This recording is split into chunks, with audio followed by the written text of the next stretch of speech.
Pemirsa, pasca penutupan operasional Terminal Tipe A Mengui pada 25 April 2020, kondisi perekonomian di kawasan terminal praktis lumpuh. Mayoritas pedagang di terminal tersebut tutup.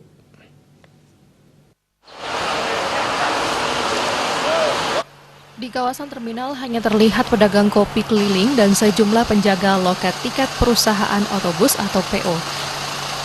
Salah satu penjaga tiket otobus di Terminal Mengui, Tole, yang ditemui di Terminal Mengui mengungkapkan sejak diberlakukannya larangan mudik pada 24 April 2020, sudah banyak PO yang tidak beroperasi. PO luar Bali sudah tidak beroperasi.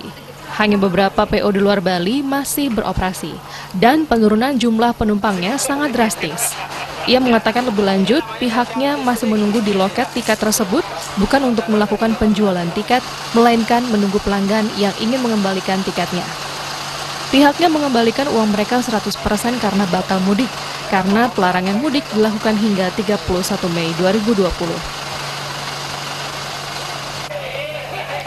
Tidak hanya perusahaan otobus menjerit, para pedagang di kawasan terminal ini pun turut gelisah dengan kondisi wabah COVID-19.